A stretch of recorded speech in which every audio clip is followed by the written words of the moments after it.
Gold, trusted gold buyers. మీరు తాకట్టు పెట్టిన బంగారాన్ని విడిపించి ఈ రోజు ఉన్న మార్కెట్ ధరకు కొనబడను.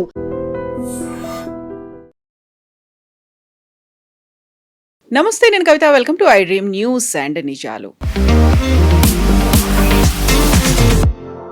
ఏప్రిల్ 23న తమిళనాడులో 234 అసెంబ్లీ సెగ్మెంట్లకు గాను సింగిల్ ఫేజ్లో ఎలక్షన్ జరగబోతోంది. ఈ నేపథ్యంలోనే ప్రధాన పార్టీలు క్యాండిడేట్లను అనౌన్స్ చేయడంతో పాటుగా మేనిఫెస్టోలను కూడా రిలీజ్ చేస్తున్నాయి. వాళ్ళు చేస్తామని చెప్తున్నటువంటి ప్రామిసెస్ను కూడా అనౌన్స్ చేస్తున్నారు. ప్రధానంగా టీవీకే నుంచి సినీ నటుడు విజయ్ యూత్ని టార్గెట్గా చేసుకున్నారు. అండ్ స్టాలిన్ 500కు పైగా హామీలని ఇప్పుడు ఇవ్వబోతున్నారు. ఎలక్షన్స్లో గెలిచిన తర్వాత తాము ఏం చేస్తామో చెప్తున్నారు.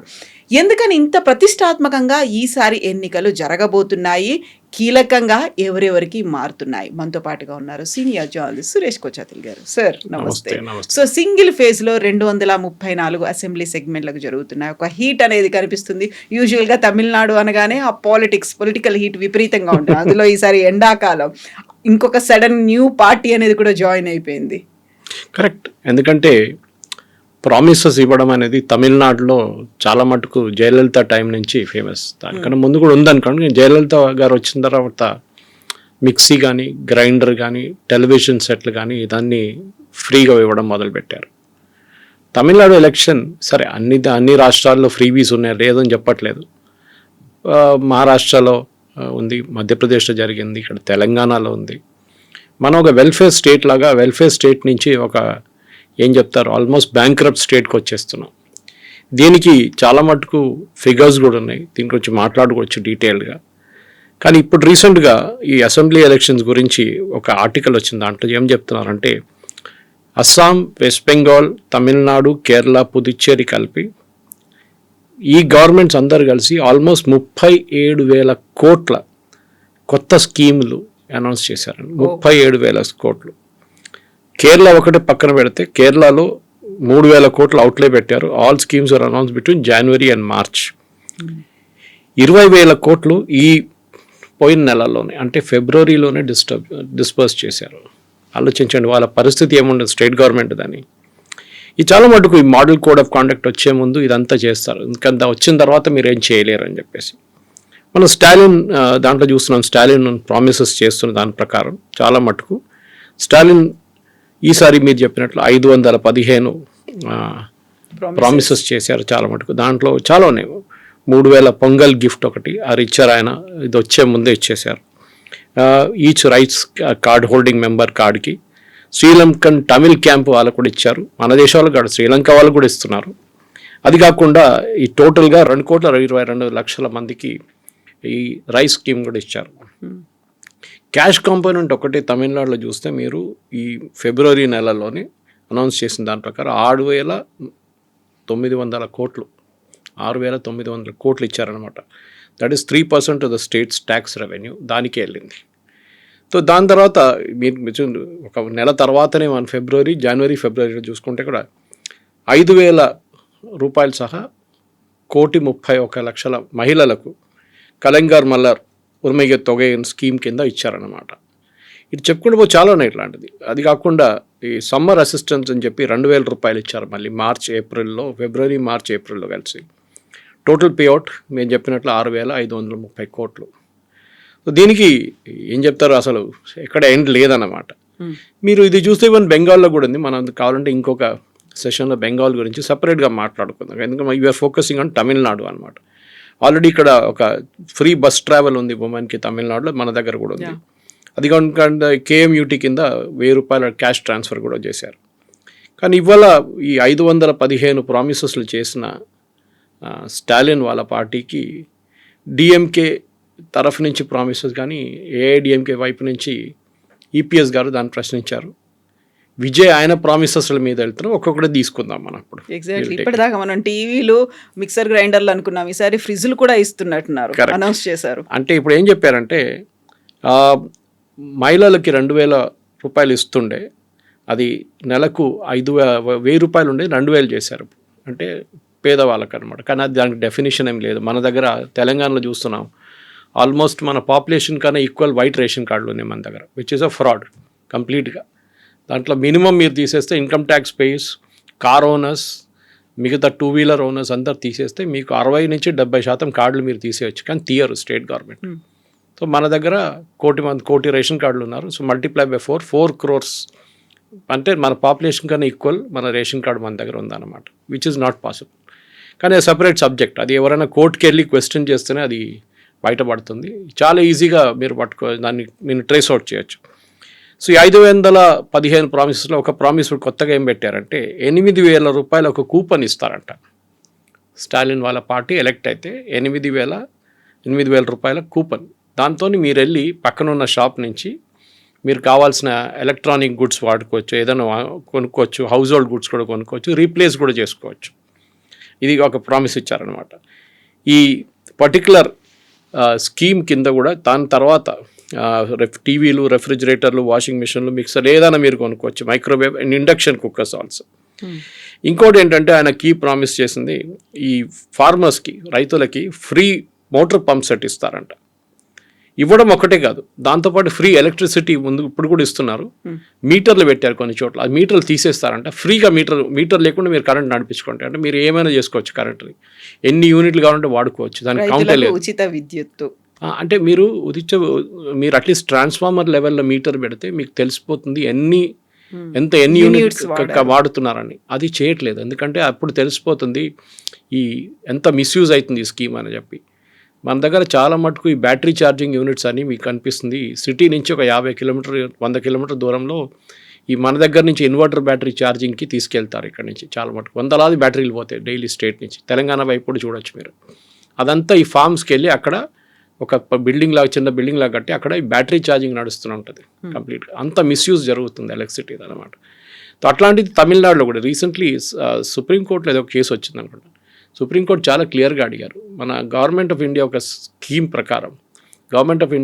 స్కీమ్ ప్రకారం మనం బిలో ప్రొడక్షన్ కాస్ట్ ఏమి ఇవ్వకూడదు, ఎవరికి ఇస్తే అందరికి ఇవ్వాలి వితౌట్ బ్లాంక్. అంటే మీరు బ్యాంక్రప్ట్ అయిపోతారు స్టేట్ గవర్నమెంట్ కంప్లీట్గా. మీరు ఎవరికైనా ఉచిత కరెంట్ ఇస్తే దానికి ప్రొడక్షన్ కాస్ట్ 3 రూపాయలు ఉందనుకోండి, లేకుంటే 2 రూపాయలు 70 పైసలు ఉంటే you have to charge that amount 270. ఎట్లా ఛార్జ్ చేస్తారు మీరు? మీకు తెలియదు ఎన్ని యూనిట్లు కన్జ్యూమ్ అవుతుందని. సో బ్లైండ్గా ఏం చేస్తారు, ఒక 7,000 రూపాయలు 8,000 రూపాయలు సబ్సిడీ అని చెప్పేసి ఎలక్ట్రిసిటీ బోర్డు వాళ్ళ డిస్ట్రిబ్యూషన్ కంపెనీస్కి ఇస్తారు. వాళ్ళు దాన్ని తీసుకుంటారు అంతే, వాళ్ళు ఏం చేయలేకపోతే. ఇక్కడ కూడా తెలంగాణలో కూడా అంతే బ్యాంక్రప్ట్ స్టేట్కి వచ్చేసారు. ఇది కాకుండా స్టాలిన్ గారు ఇంకా ప్రామిస్లు ఉన్నాయి. మోటార్ పంప్ సెట్ చెప్పాం మనం. ఇన్ఫ్యాక్ట్ అని చెప్పారు, మా పోల్ మేనిఫెస్టో ఒక సూపర్ స్టార్ అన్నమాట ఈ ఎలక్షన్లో చెప్తున్నారు. ఎందుకంటే ఇది ట్యాక్స్ పేయర్స్ డబ్బులు తీసుకొనే ఈ హీరోయిన్లు తయారవుతున్నారని చాలా క్లియర్గా తెలిసిపోయింది. ఈ కాకుండా ఈ ఫ్రీ బ్రేక్ఫాస్ట్ స్కీమ్ ఒకటి ఉంది సీఎం దాంట్లో, అది క్లాస్ 8 దాకా ఇప్పుడు వాళ్ళు పెంచుతున్నారు అనమాట. 8 దాకా, క్లాస్ 8 దాకా పెంచుతున్నారు. ఇది ఇట్లా ఉంటే దెన్ డెఫినెట్గా వాళ్ళు పక్కన ఇంకా ఉన్నారు కదా చాలా పార్టీలు, వాళ్ళు ఊరుకోరు కదా. సో ఈపీఎస్ ఒక అబ్జెక్షన్ చేశారు. ఆయన ఏం చెప్పారంటే 8,000 రూపాయలు కూపన్ ఇస్తారు చూడండి, ఇది పార్టీ ఫంక్షన్ ఈజ్ నడిమిట్లో కరప్షన్ కాబట్టి కరెక్ట్. అది ఎవరికి ఇస్తున్నారో ఏమి ఇస్తున్నారో ఎవరు కౌంట్ ఉండదు, అన్అకౌంటబుల్గా పోతుంది. అన్అకౌంటబుల్గా ఎవరు కావాలంటే వాళ్ళకి ఇచ్చేసుకుంటారు. 8,000 రూపాయలు మీరు కావాలంటే పక్కన షాప్కి వెళ్ళకుండా ఇంకో షాప్కి వెళ్తారు, అక్కడ పార్టీ వాళ్ళు పెట్టుకున్న షాప్ ఉంటుంది, అది అక్కడి నుంచి కొనుక్కుంటారు. So it's again a complete form of corruption అన్నమాట. ఇది as per you are seeing as per the what you call EPS గారి కామెంట్ అన్నమాట. ఈ token will be distributed by DMK workers అంటే before and demand a cut before. అంటే టోకన్లు ఇచ్చే ముందు మీరు డిఎంకే ఫంక్షనరీ ఎవరు ఉంటారో, ఎమ్మెల్యే ఉంటారో, కౌన్సిలర్ ఉంటారో వాళ్ళు ఒక కమిషన్ తీసుకుంటారని చెప్తున్నారు అన్నమాట. అండర్ ఏఐడిఎంకే అకౌంట్ వీళ్ళు ఏం చేశారంటే 10,000 రూపాయలు డైరెక్ట్గా అకౌంట్కి పంపించారు, విచ్ ఇస్ సెన్సిబుల్. ఎందుకంటే డైరెక్ట్ బెనిఫిట్ ట్రాన్స్ఫర్ అనగానే నడిమిట్లో ఏజెంట్ లేకుండా చేస్తున్నప్పుడు మీరు 8,000 రూపాయలు ఎందుకు కూపన్గా ఇస్తున్నారు? బహుశా వీళ్ళేమంటారు, పక్కన షాప్కి వెళ్తే డబ్బులు మళ్ళీ ఆనికి ట్రాన్స్ఫర్ చేయాలి కదా, కూపన్ వెళ్ళి ఇచ్చేస్తే అయిపోతుంది. ఈ ఫుడ్ కూపన్ బిజినెస్ అని చెప్పేసి యూకేలో ఒకటి ఉంది, సేమ్ సంథింగ్ వెరీ సిమిలర్. మన దగ్గర కూడా రేషన్ షాప్లో అది ఇంట్రొడ్యూస్ చేద్దాం అనుకున్నారు కానీ చేయలేదు. బేసిక్లీ మీకు కూపన్స్ ఇస్తారు, మీకు రైస్ వెళ్ళి డైరెక్ట్గా మీరు కొనుక్కోలేరు, అంటే మీకు రేషన్ కార్డ్ ఏముండదు, మీరు కూపన్ తీసుకొని పక్కన ఏ షాప్కైనా వెళ్ళి మీరు కొనుక్కోవచ్చు. అంటే మన దగ్గర రేషన్ షాపులు పోతాయి అట్లా ఉన్నప్పుడు. సో మన దగ్గర కంటిన్యూ చేయడానికి రేషన్ షాప్ నుంచి తీసుకుంటున్నారు, వేర్ అక్కడ పెద్ద ఫ్రాడ్ నడుస్తుంది. చాలా మటుకు మన దగ్గర ఉన్న ఆల్మోస్ట్ క్లోజ్ టు 40-50% మన దగ్గర వస్తున్న బియ్యం బ్లాక్ మార్కెట్కి వెళ్ళిపోతుంది. ఎవరు తీసుకోవడానికి ఎవరు లేరు. చాలామంది తీసుకోరు ఆ రైస్ కూడా. ఆ బ్లాక్ మార్కెట్లో అమ్ముకుంటారు, లేకుంటే తీసుకున్న వాళ్ళు హాఫ్ ద రైస్ ఇచ్చేసి హాఫ్ డబ్బులు తీసుకుంటారు. ఇది నడుస్తుంది అన్నమాట. ఇది ఇట్లా ఉన్నప్పుడు కోర్స్ ఆయన చెప్తున్న డిఎంకే వాళ్ళది కూడా ఉంటుంది ప్రామిసెస్. తో ఎంనారేగా గురించి మాట్లాడుతున్నారు వీళ్ళు డిఎంకే వాళ్ళు. బట్ ఇంట్రెస్టింగ్లీ మన విజయ్ గారి మేనిఫెస్టో చూస్తున్నాను, కవిత గారు. నేను ఆయన ఏం చెప్తున్నారంటే, నేను క్లాస్ 12 నుంచి పిహెచ్డి దాకా ఉన్న స్టూడెంట్స్కి అందరికీ కొలాటరల్ ఫ్రీ లోన్స్ అంటే 20 లక్షల దాకా లోన్స్ ఇస్తారంట. క్లాస్ 12 నుంచి పిహెచ్డి చేసేదాకా స్టూడెంట్స్కి మీ ఎడ్యుకేషన్ ఆగిపోకూడదు, మీకు 20 లక్షల కొలాటరల్ ఫ్రీ లోన్ ఇస్తారు. ఆ లోన్ రిటర్న్ కడతారో లేదా అనేది ఎక్కడ మాట లేదు. 90% ఆ లోన్ కట్టరు తిరుగా. అది నాన్ పర్ఫార్మింగ్ అసెట్ అయిపోతుంది. అది ఎవరి మీద వస్తుంది, ఎవరు లోన్ ఇచ్చారో వాళ్ళ పేరు మీద వస్తుంది. వాళ్ళు రేపు బ్యాంక్ నుంచి ఇంకో లోన్ తీసుకోలేకపోతారు. రేపు వాళ్ళు ఒక ఉద్యోగం వచ్చిన తర్వాత ఒక ఇల్లు తీసుకోవాలన్నా, లేకుంటే బైక్ తీసుకోవాలన్నా, కార్ కొనాలంట ఈఎంఐకి వాళ్ళకి లోన్లు ఇయ్యరు. This is the biggest blunder. ఎందుకంటే యంగ్ ఇది మనం యూఎస్లో కూడా చూస్తున్నాం. యూఎస్లో చాలా మటుకు ఎడ్యుకేషనల్ లోన్సే స్టూడెంట్స్కి పెద్ద ప్రాబ్లంగా మిగిలిపోతుంది. మన దగ్గర కూడా పెట్టారు లోన్లు, కానీ అట్లీస్ట్ కొలాటరల్ ఉంటుంది, దానికి కొంచెం కొలాటరల్ అని ఉంటుంది. ఎడ్యుకేషన్ బయటికి వెళ్ళండి చదువుకోవడానికి కూడా లోన్స్ ఇస్తున్నాం. కానీ ఏం జరుగుతుంటే మోస్ట్లీ ఇది నాన్ పర్ఫార్మింగ్ అసెట్గా లోన్ తిరిగా కట్టకుండా ఉండిపోతుంది అనమాట. సో ఆయన లాజిక్ ఏంటంటే, గ్రాడ్యుయేట్స్కి 29 సంవత్సరాలు చదువుకున్న తర్వాత కూడా ఒక ఉద్యోగం రాకపోతే వాళ్ళకి 4,000 రూపాయలు ప్రతి నెలకి ఇస్తారంట. అంటే if you reach 29 years old and మీకు ఇంకా ఉద్యోగం రాకపోతే, అన్ఎంప్లాయిడ్ యూత్కి ఆలోచించండి, ఏదైనా పని చేసుకోవచ్చు కదా. లేదు, నేను ఇంట్లో కూర్చుంటాను, నాకు 4,000 రూపాయలు కావాలని చెప్తున్నాను అనమాట. ఈ పరిస్థితిలో ఉన్నప్పుడు కవిత గారు చాలా మట్టుకు దాని తర్వాత డిప్లొమా హోల్డర్స్కి 2,500 రూపాయలు ఇస్తారంట. అది కూడా చూడండి. సో అందరు ఇవ్వడమే ఉంటుంది. అది కాకుండా టీవీకే పార్టీ ఏం చెప్తున్నారంటే 5 లక్షల జాబ్స్ క్రియేట్ చేస్తాం, ఉద్యోగం క్రియేట్ చేస్తాం. దేని కింద? CM public service friends post అని ఒక పదవి ఇస్తారంట. అంటే అది కరప్షన్ అగైన్, వాళ్ళ పార్టీ వాళ్ళకి ఇస్తారు. అది దాంట్లో ఏంటంటే ఈ అర్బన్ అండ్ పంచాయత్ లోకల్ బాడీస్లో వీళ్ళు గవర్నమెంట్ సర్వీసెస్, అంటే మీకు ఏదైనా ఒక అప్లికేషన్ ఫిలప్ చేయాలన్నా మిగతా దానికన్నా చదువు లేని వాళ్ళకి హెల్ప్ చేస్తారంట. వీళ్ళు వెళ్ళి డోర్ స్టెప్ దగ్గర వెళ్ళి చేస్తారు. వాళ్ళకి ప్రతి నెల 15,000 రూపాయలు ఇస్తారంట, 18,000 రూపీస్. దానికి స్టేట్ ఎలక్షన్ కాదు, స్టేట్ సెలక్షన్ కమిటీ ఉంటుంది, అది అక్కడి నుంచి తీసుకోరు, పార్టీ వైపు నుంచి తీసుకుంటే దాని మొడాలిటీస్ ఏం మాట్లాడలేదు. సెలక్షన్ ఎట్లా చేస్తారు మీరు, డెఫినెట్గా దీన్ని కోర్టు ఆపేస్తారు. అఫ్కోర్స్ విజయ్ పవర్కి రారు, అది డిఫరెంట్ థింగ్. బట్ వచ్చినా కానీ ఇట్లాంటి మనం వెస్ట్ బెంగాల్లో చూసాం, ఇట్లాంటి సెలక్షన్ చేసినప్పుడు టీచర్స్ సెలక్షన్లో కోర్టు సుప్రీంకోర్టు దాకా వెళ్ళింది, ఆ కేసు కొట్టుపడేశారు కంప్లీట్గా. It's corruption, straight away corruption అనమాట. అది కాకుండా విజయ్ వాళ్ళ పార్టీ ఏమంటున్నారంటే, Vijay himself said that Tamil Nadu recruitment and accountability transparency act తీసుకొస్తారంట గవర్నమెంట్ రిక్రూట్మెంట్ కోసం. దాని తర్వాత తమిళ్ ఎంప్లాయ్మెంట్ క్రెడిట్ సిస్టమ్ తీసుకొస్తారంట. ఇది కూడా హర్యానాలో ట్రై చేశారు, హర్యానా గవర్నమెంట్ కొట్టుపడేశారు అక్కడ court, that you cannot discriminate on based on local thing. దీంట్లో ఏమంటున్నారంటే కంపెనీస్ వాళ్ళ దాంట్లో 75% తమిళనాడు నుంచి ఎంప్లాయీస్ని పెట్టుకుంటే వాళ్ళకు ఒక ఎంప్లాయ్మెంట్ క్రెడిట్ సిస్టమ్ ఇస్తారంట, ఇన్సెంటివ్స్ కంపెనీస్కి. Local and non local issue వస్తుంది. అక్కడ కూడా కోర్టు విల్ స్టాప్ ఇట్. ఎందుకంటే ఇదంతా మీకు ఎవరు రారు మీ దగ్గరికి, మంచి కంపెనీలు కూడా ఎంప్లాయ్మెంట్ ఎందుకు తీసుకుంటారంటే లోవర్ లెవెల్లో ప్రాబ్లం లేదు, C and D గ్రేడ్లో కవిత గారు ఇష్యూ లేదు. ప్రాబ్లం ఎక్కడ వస్తుందంటే when you go to the senior level, management level, అది కాకుండా మిడ్ మేనేజ్మెంట్ లెవెల్కి వెళ్ళినప్పుడు బెస్ట్ టాలెంట్ చూస్తారు. ఫర్ ఎగ్జాంపుల్ తమిళనాడులో టాలెంట్ బాగానే ఉంది for mobile phone manufacturing companies. మనం కాంచీపురం వైపు వెళ్ళినప్పుడు శ్రీపెరంబదూర్ కానీ మిగతా ప్లేస్లో చాలా మటుకు యాపిల్ వాళ్ళ ఫాక్స్కాన్ యూనిట్స్ ఉన్నాయి, చాలా యూనిట్స్ ఫోన్ మ్యానుఫ్యాక్చరింగ్ యూనిట్స్ ఉంది అక్కడ. అది కాకుండా దాని దగ్గరే కార్ మ్యానుఫ్యాక్చరింగ్ యూనిట్స్, ముందు ఫోర్డ్ వచ్చారు అక్కడ, తర్వాత హ్యుండై వచ్చారు, చాలా కార్ మ్యానుఫ్యాక్చరింగ్ కంపెనీస్ ఆ ఏరియాలో ఉన్నారు. Good talent, no problem, technical talent ఉంటే ఎవరైనా వస్తారు. కానీ మీరు ఇట్లాంటి లోకల్ అని పెట్టుకుంటే రేపు బయట వాళ్ళు కూడా రాకపోతే అక్కడ ఉన్న ఈకో సిస్టమ్ ఏమవుతుందంటే అక్కడే మిగిలిపోతుంది, అక్కడున్న ఎంప్లాయీసే పనిచేస్తారు. మన దగ్గర ISB స్టార్ట్ చేస్తున్నప్పుడు హైదరాబాద్లో ఇండియన్ స్కూల్ ఆఫ్ బిజినెస్, ఇప్పుడు కాదు చంద్రబాబు నాయుడు గారు ఉన్న టైంలో, అప్పుడు 90 బాలాసాహెబ్ ఠాక్రే ఉన్నారు అప్పుడు ముంబైలో. వీళ్ళు ఫైనలైజ్ చేసేసారు. ISB అనేది ఇండియన్ ఇండస్ట్రీ కలిసి స్టార్ట్ చేశారు. వాళ్ళు ఏం చెప్పారంటే మేము సెటప్ చేయబోతున్నాం, మాకు 400 acre ల్యాండ్ కావాలంటే ముంబైలో చూపించారు, ల్యాండ్ తీసుకోండి అది ఇదని. కానీ బాలాసాహెబ్ థాకరే ఒక కండిషన్ పెట్టారు, దాంట్లో 50% మందికైనా మినిమం అడ్మిషన్ మహారాష్ట్రన్స్కి ఇవ్వాలని చెప్పి ఇమ్మీడియట్లీ ఇండస్ట్రీ బ్యాక్అవుట్ చేసేసారు దాని నుంచి. అదే రోజు next day morning Chandrababu Naidu గారు వాళ్ళందరినీ ఇక్కడ పిలిపించి మన ఇప్పుడున్న మైక్రోసాఫ్ట్ క్యాంపస్ పక్కన ఒక ల్యాండ్ ఉండే 400 ఏకర్ చూపించారు, ఈ ల్యాండ్ కావాలంటే తీసుకోండి, మేము ఏం కండిషన్ పెట్టట్లేదు, మీరు ఎక్కడైనా మీరు రిక్రూట్ చేసుకోండి, మీ స్టూడెంట్స్ని ఎక్కడి నుంచి అని తీసుకోండి, మాకు ప్రాబ్లం లేదు.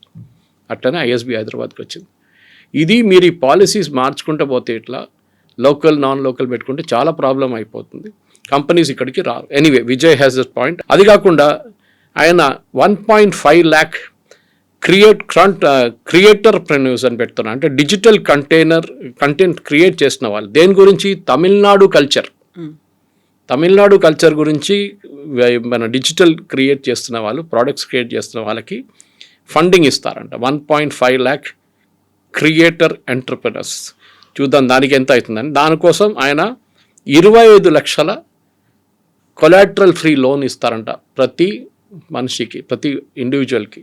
ఇక్కడ మీరు 1.5 lakh ఇంటూ 25 lakhs మీరు మల్టిప్లై చేస్తే మీకు నంబర్ వచ్చేస్తుంది. డెఫినెట్గా అది కాకుండా బ్యాంకరప్ట్ స్టేట్ అయిపోతారు. విజయ్ ఏమన్నారంటే welfare for farmers, fishermen, teachers, weavers అందరికీ ఇస్తున్నారు స్కీమ్లు. మీరు ఎప్పుడైనా చూసుంటారు దీనికి అన్నిట్లో మిడిల్ క్లాస్కి ఏమి ఉండదు. ఎప్పుడు మిడిల్ క్లాస్ అక్కడ లేరు, ఇక్కడ లేరు. డబ్బులు ఉన్నోడు rich, they have no issues. Middle క్లాస్కి ఈ ప్రాబ్లం అంతా వస్తుంది. And we are the tax payers, మనం ట్యాక్స్ కడుతున్నాం, ఫ్రీ బీస్ ఏమో మన దగ్గర తీసుకెళ్ళి మిగతా వాళ్ళకి ఇస్తున్నారు. ఇదే ప్రశ్నించాలి మనం. ఫర్ ఎగ్జాంపుల్ మిడిల్ క్లాస్ లెవెల్లో ఉన్న పిల్లలకి చూడండి, వాళ్ళకి బెనిఫిట్ ఇయ్యారు, ఎందుకంటే వీఆర్ బిలో, మీ నాన్నగారు అమ్మగారు ఇంత శాలరీ ఉంది వాళ్ళకి, దానికోసం మీకు you will not be given anything free అని చెప్తారు. ఇది మేజర్ ప్రాబ్లం మనకి. ఇది ప్రశ్నించాలి మనం. ఇది ఎట్లయిపోయిందంటే హైదరాబాద్లో కలెక్ట్ చేసిన ట్యాక్స్ తీసుకెళ్ళి సిద్దిపేటలో ఖర్చు పెడుతున్నట్లు ఉంటుంది. మనం దీనికన్నా ముందు కూడా అడిగాం కేటీఆర్ గారు ఉన్నప్పుడు. సో దీన్ని ఎక్కడైనా ఒక ప్లేస్లో చోట్లేదు ఆపాల్సిన టైం వచ్చింది కవిత గారు. ఎందుకంటే ఈ ఫ్రీబీస్ ఇట్లా ఇచ్చుకుంటూ పోతే దీనికి ఒక లిమిట్ ఉండదు. అది ప్రతి గవర్నమెంట్, నేను దీన్ని డిఎంకేని తప్పు పట్టట్లేదు. అది మీరు బీజేపీ ఉండొచ్చు, లేకుంటే మహారాష్ట్రలో ఉన్న బీజేపీ గవర్నమెంట్, మధ్యప్రదేశ్లో బీజేపీ గవర్నమెంట్, ఎక్కడైనా కానివ్వండి. వెస్ట్ బెంగాల్లో మమతా బెనర్జీ అయితే ప్రామిస్ల మీద ప్రామిస్ చేస్తుంది ఆమె. అట్లాంటి పరిస్థితుల్లో గవర్నమెంట్స్ ఇవాళ లేకుంటే రేపు కంప్లీట్గా బ్యాంక్రప్ట్ అయిపోతారు.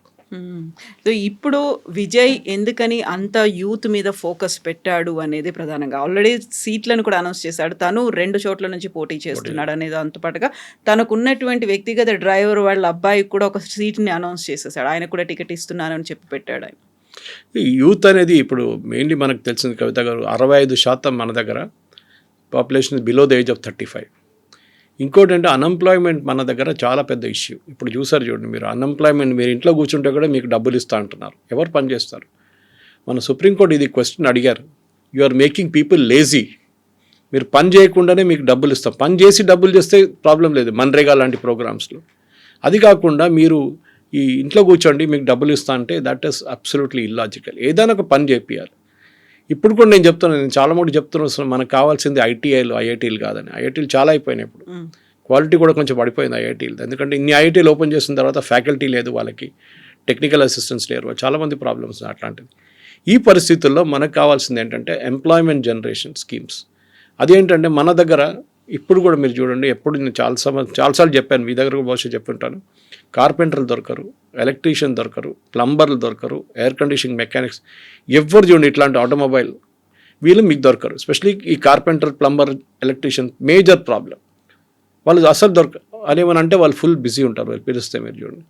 మా దగ్గర కూడా చూసాను, మా పని మనిషి ఇంకా ముందున్న పని మనిషి వాళ్ళ అబ్బాయిని నేనే చదివిపించాను ఐటీఐలో. అంతా చేసిన తర్వాత ఆయన ఎప్పుడు పిలిస్తే వాడు అంటాడు, సార్ నేను ఫుల్ బిజీ ఉన్నాను సార్, ఎల్లుండి వస్తాను సార్ అంటాడు. రాడని చెప్పాడు, ఎల్లుండి వస్తా సార్ అంటాడు. I pity with him. ఎందుకంటే వాళ్ళ వైపు నుంచి వాళ్ళ పని వాళ్ళు చూసుకుంటున్నారు, వాళ్ళకి కావాల్సిన డబ్బులు వాళ్ళు సంపాదించుకుంటున్నారు. 3 పెట్టుకున్నాడు వాళ్ళ కింద, మేస్త్రి అయిపోయాడు. This is what we need. మనం కావాల్సింది ఏంటంటే మన వాళ్ళని ఎంప్లాయ్మెంట్. కానీ మన దగ్గర ఒక యాటిట్యూడ్ ఉంది, ఎస్పెషలీ తెలుగు స్పీకింగ్ స్టేట్స్లో కవిత గారు. నాకు ఒక ఐటీ ఉద్యోగం కావాలి, నేను ఒక ఏసీ రూమ్లో కూర్చోవాలి, వైట్ కాలర్ జాబ్ కావాలి, నేను ఇట్లాంటి పనులు బైక్ మీద తిరగడము, అత్తగడము, ఇక్కడ వెళ్ళడం నేను చేయను, మెకానిక్ పనులు చేయను. ఇది మేజర్ ప్రాబ్లం అన్నమాట వీళ్ళన్నింటిలో. ఇట్లాంటి ఇష్యూలోనే మనం చూడాల్సింది ఏంటంటే మన యంగ్స్టర్స్కి ఉద్యోగం ఎక్కడి నుంచి మనం ఇవ్వబోతున్నాను అని చెప్పేసి దానికోసం ఉన్న స్కీములు తీసుకొస్తే బాగుంటుంది. నేను దాన్ని వ్యతిరేకించను. ఏ గవర్నమెంట్ కానీ స్కిల్ డెవలప్మెంట్లో ఇప్పుడు ప్రధానమంత్రి కౌశల్ యోజన ఉంది, దాని కింద మీకు ట్రైనింగ్ ఇస్తారు. ట్రైనింగ్ ఇచ్చిన అది కూడా ఫ్రీ ట్రైనింగ్ ఇస్తారు. 6 నెలల నుంచి 12 నెలల దాకా ఏదైనా ఒక పర్టికులర్ ట్రేడ్ నేర్చుకుంటారు. దాని తర్వాత మీకు ఉద్యోగం రాకపోతే స్టైఫండ్ ఇస్తారు. దాన్ని ఉన్నప్పుడు కూడా మన వాళ్ళు దానికి వెళ్ళరు, ఎందుకంటే అక్కడ అన్ని ట్రేడ్ జాబ్స్ ఉంటుంది. ట్రేడ్ జాబ్స్ మాకు వద్దు. ఈ యాటిట్యూడ్ మార్చాల్సింది. ఇప్పుడు నేను వచ్చేది కేరళ నుంచి, మీకు తెలుసు, అక్కడ nursing is a big profession. అక్కడున్న నర్సెస్ లోకంలో మీరు ఎక్కడైనా వెళ్ళండి, అక్కడ ఉంటారు వాళ్ళు, నర్సెస్ ఉంటారు. ఎందుకు? They don't mind doing that job. కొంతమందికి నర్సింగ్ అనగానే నేను చేయలే నర్సింగ్ జాబ్ అంటారు వాళ్ళు. ఒకటి టైమింగ్స్ గురించి ఉంటుంది, ఒకటి పేషెంట్స్తో డీల్ చేసేటప్పుడు illness, even elderly care for example Kavitha గారు పెద్ద బిజినెస్ అది. ఇజ్రాయెల్లో మ్యాక్సిమం ఎల్డర్లీ కేర్ హెల్ప్ చేస్తున్న అసిస్టెంట్స్ కేరళ నుంచి. ఆలోచించండి, అది పెద్ద ఒక బిజినెస్. జపాన్లో కూడా ఎల్డర్లీ కేర్ చాలా పెద్ద బిజినెస్ అయిపోయింది ఇప్పుడు. కానీ మన దగ్గర అది ఉద్యోగం కాదు. మోదీ గారు ఒక టైంలో చెప్పారు, పకోడా ఫ్రై చేసిన వాళ్ళు కూడా బిజినెస్ చేస్తారు బాగానే అని. కరెక్టే అది, కానీ మనకు అది నచ్చదు. మనకి ఫ్రీబీలు. మీరు ఒక అసెట్ క్రియేట్ చేస్తే ఇష్యూ లేదు. ఫర్ ఎగ్జాంపుల్ ముద్రా లోన్ తీసుకోండి. ముద్రా లోన్ తీసుకున్న మన దగ్గరే తెలంగాణలోనే almost 1/4 of the population Mudra లోన్లోనే తీసుకున్నాం. చాలామంది ఉన్నారు, నేను కలిశాను కూడా వాళ్ళని. ఒక మహిళ 5 కుట్టు మిషన్ తీసుకుంది, 2 షిఫ్ట్లు నడిపిస్తుంది ఆమె.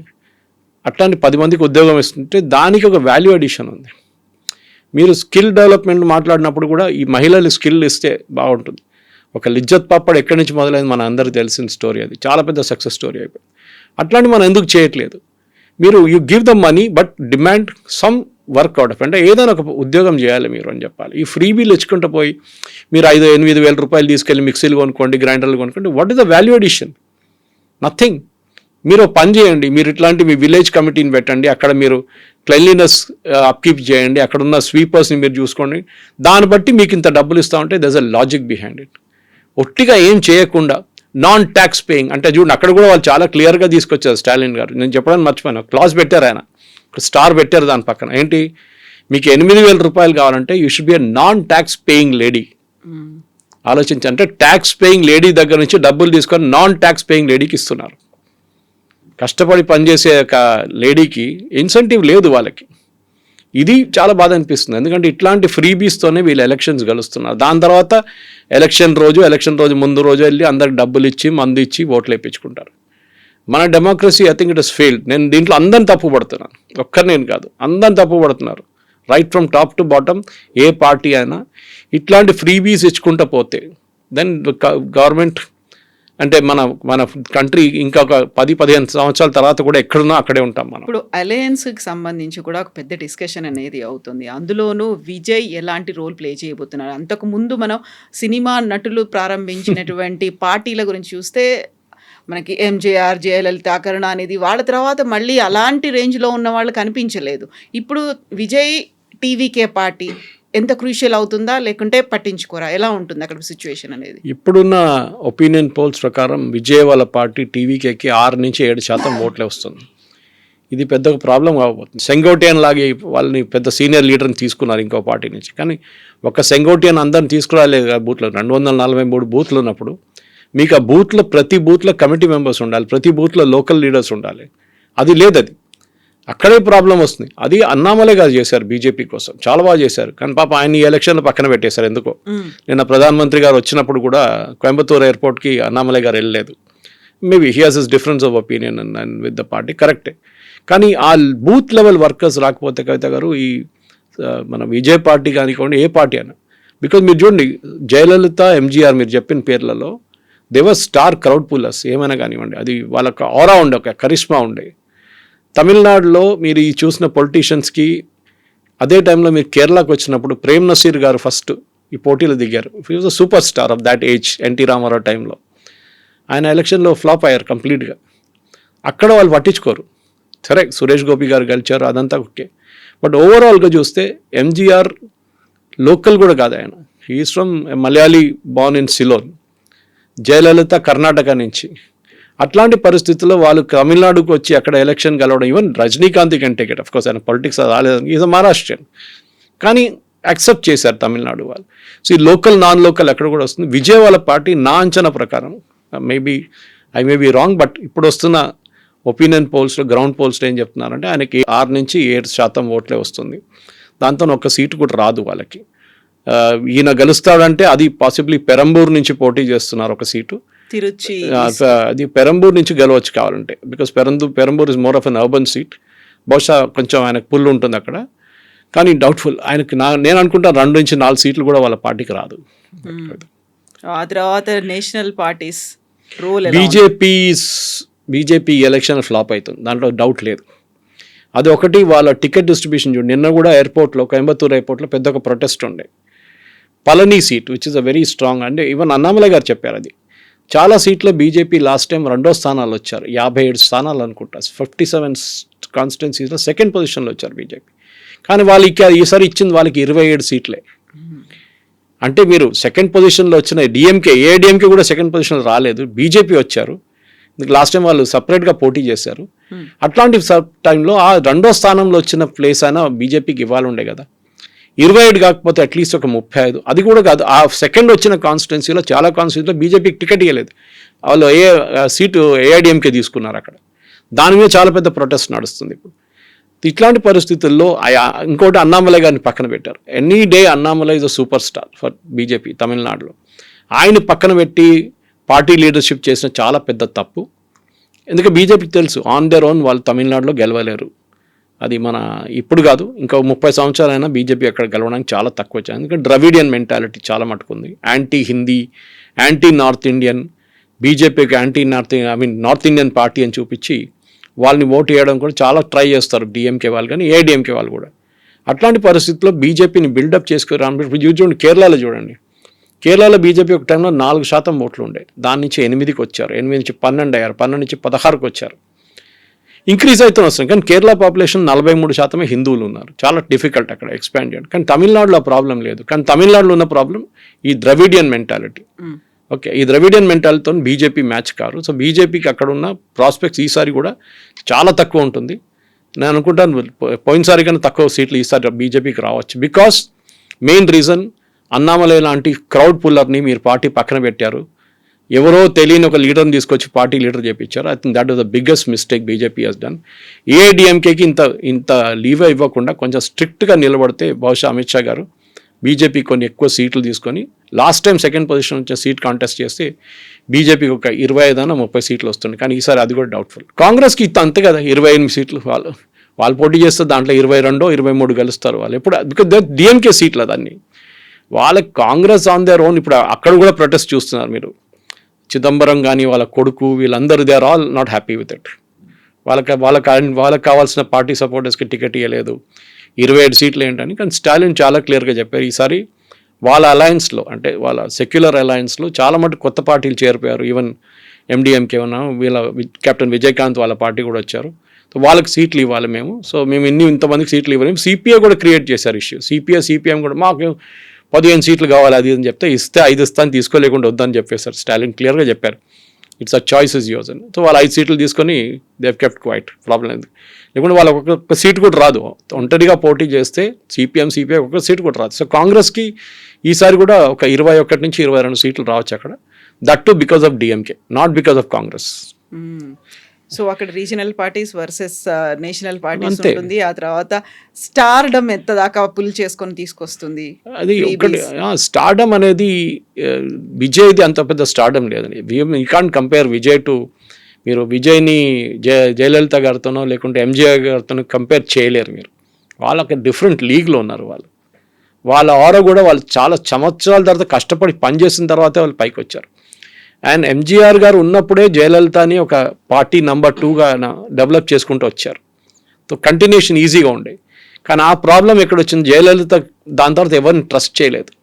ఆమె కూడా ముఖ్యమంత్రి పదవి నుంచి రాజీనామా చేయాల్సి వచ్చినప్పుడు, పక్కన జరగాల్సి వచ్చినప్పుడు ఓపీఎస్ గారిని తీసుకొచ్చారు, పన్నీర్సెల్వం గారిని. కానీ ఇప్పుడు పన్నీర్సెల్వం గారు డిఎంకేలో ఉన్నారు. That's a tragedy of it. So ఏడిఎంకేలోనే చాలా మటుకు ప్రాబ్లమ్స్ ఉన్నాయి. అది ఏడిఎంకేనే వీక్ చేసేస్తుంది, దాన్ని బట్టి బీజేపీని కూడా కిందకు గుంజేస్తుంది. అది విజయ్ వైపు నుంచి విజయ్ ఉన్న ఓట్లు, విజయ్ ఒక్కటే క్రూషియల్ ఫ్యాక్టర్ కవిత గారు. ఎవరు ఓటు తీసుకెళ్ళిపోతారు, ఈ 6 నుంచి 8% చెప్పాను చూడండి ఓట్లు, ఎవరి ఓట్స్ అది స్ప్లిట్ అవుతుంది, అది డిఎంకే ఓట్స్. అది ఒక్కటే హోప్ ఉంది ఏఐడిఎంకేకి.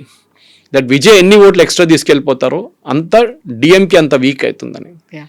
అది బీజేపీ కానీ ఏం చెప్తారు ఏఐడిఎంకే వాళ్ళకున్న ఒకటే హోప్ అది. అక్కడి నుంచి వాళ్ళకి ఏదైనా బెనిఫిట్ వస్తే వస్తుంది, లేకుంటే ఈ అలయన్స్కి డిఎంకే బీజేపీకి అలయన్స్ అంత ప్రాస్పెక్ట్స్ తమిళనాడులో లేదని. సో హార్డ్లీ ఒక 23 days మాత్రమే ఉంది కాబట్టి ఒక క్రూషియల్ టైం, ఒక hot politics I think DMK will pull through. నా అంచనా ప్రకారం డిఎంకే విల్ పుల్ త్రూ. ఎందుకంటే ఏంకే లేదు అక్కడ ప్రతిసారి తమిళనాడు కైండ్ ఆఫ్ అంటే డిఎంకే ఏఐడిఎంకే ఇలా ఆల్టర్నేట్ గా వస్తుంటాయి. బట్ ఈసారి అలాంటి సిచువేషన్ దీనికన్నా ముందు కూడా జరగలేదు, 2 సార్లు వాళ్ళే గెలిచారు. ఓకే, జయలలిత గారు చనిపోయిన తర్వాత డిఎంకే ఎప్పుడు ముందు డిఎంకే గెలుస్తూనే వస్తున్నారు, ఏఐడిఎంకే ప్రాస్పెక్ట్స్ లేదు. అంటే మీరు ఒక లీడర్షిప్ లెవెల్లో ఎంజీఆర్ గారిని, జయలలిత గారిని, దాని తర్వాత మీరు ఈపీఎస్ని తీసుకొస్తే is nowhere, is a nobody absolutely. And especially తమిళనాడులో కూడా మనలా క్యాస్ట్ పాలిటిక్స్ చాలా ఉన్నాయి. గౌండర్స్ ఉన్నారు, అది ఉన్నారు, సదర్న్ తమిళనాడు సపరేట్ పాలిటిక్స్ ఉంది. ఈవెన్ విత్ ఇన్ డిఎంకే మీరు చూడండి, వాళ్ళ ఫ్యామిలీ యునైటెడ్గా లేరు. అఫ్కోర్స్ నిన్న మేనిఫెస్టోలో కనిమొഴി వాజ్ ఆల్సో దేర్, అదొకటి ఉంది. కానీ వాళ్ళ ఫ్యామిలీలో కూడా అంత పెద్ద కోఆపరేషన్ లేదు. కానీ అక్కడ సూపర్ స్టార్ స్టాలిన్ ఆయన నడిపిస్తున్నారు పార్టీ. ఆయన నెక్స్ట్ ఇన్ కమాండ్ కూడా ఆయన ఆల్రెడీ సెలెక్ట్ చేసుకున్నారు వాళ్ళ కొడుకుని. సో వాళ్ళ కంటిన్యూషన్ అవుతుంది అదే ఫ్యామిలీలో. Tamil Nadu politics is all about super stars. అది మనం మర్చిపోకూడదు. ఇది బీహార్ యూపీ లాగా కాదు, ఇది it's a different ball game all together. So ఆ సూపర్ స్టార్ సినిమా వాళ్ళే అయి ఉండాల్సిన అవసరం లేదు, పొలిటికల్ సూపర్ స్టార్స్ అయి ఉండొచ్చు. ఫిలిం కనెక్షన్ ఉన్న వాళ్ళైతే ఉంటుంది బాగా. End of the day Karunanidhi script రైటర్గా ఉన్నారు, ఎంతో పెద్ద పెద్ద స్క్రిప్ట్ రాశారు సినిమాల కోసం. వాళ్ళకి ఫిలిం టచ్ ఒకటి ఉంది వాళ్ళ పార్టీకి, లేదని కాదు. కానీ తమిళనాడులో ఇప్పుడు మెయిన్లీ ఒక ఫ్రీబీ కల్చర్, అది అన్ని స్టేట్స్లో ఉంది. Again I'm repeating. అది కాకుండా అక్కడ నెక్స్ట్ ఉన్నది ఏంటంటే మెయిన్లీ ఒక యాంటీ హిందూ మైండ్ సెట్ ఒకటి ఉంది, అదే పనిచేస్తుంది. దానికోసం సనాతన ధర్మ డెంగ్యూ లాగా మలేరియా అని చెప్పి మన స్టాలిన్ కొడుకు చెప్పాను, ఉదయనిధి స్టాలిన్ చెప్పారు చూడండి. అది ఇంకేదైనా స్టేట్లో చెప్తే అది పెద్ద ఇష్యూ అయిపోతుంది. కానీ తమిళనాడులో ఏం కాలేదు. దాంతోనే అర్థమైపోతుంది అక్కడ ఉన్న ఓటర్ మెంటాలిటీ ఏంటని మీకు చాలా క్లియర్గా తెలిసిపోతుంది అనమాట. వాళ్ళు ఓటేస్తారు, బట్ ఈ 60s నుంచి ఉన్న యాంటీ హిందీ అజిటేషన్ ఉంది చూడండి, అది ఇప్పుడు కూడా రెగ్యులర్గా వీళ్ళు పైకి తీసుకొని వస్తారు. వాళ్ళు చూడండి హిందీ ఇంపోజిషన్ అంటారు. ఇది వాళ్ళ వైపు నుంచి ఉన్న పెద్ద ఒక గేమ్ ప్లాన్, పెద్ద ఒక ట్రంప్ కార్డ్ అక్కడ ఉన్న ద్రవిడియన్ పార్టీస్కి. Thank you very much. And for more videos, Please subscribe to iDream. Please subscribe to iDream. Please subscribe iDream. And please subscribe to iDream. For more videos, subscribe to iDream. please like, share and subscribe to the channel. Congratulations, iDream. Subscribe to iDream. Subscribe to iDream. So subscribe to iDream Media. iDream ki iDream team andarki huge congratulations. Please subscribe iDream Media. Please subscribe to iDream. Subscribe iDream. Please subscribe to iDream. iDream అంటే నా కళల ఛానల్ను subscribe చేసుకున్న నోరు తిరుగుతలేదు, మీరైతే గంట గుర్తు కొట్టండి. For more such videos, please subscribe to iDream. Subscribe to iDream. Please subscribe to iDream. Please subscribe iDream Media. Please do subscribe to iDream. Please subscribe to iDream Media. For best entertainment and information, please subscribe iDream. And don't forget to subscribe to iDream.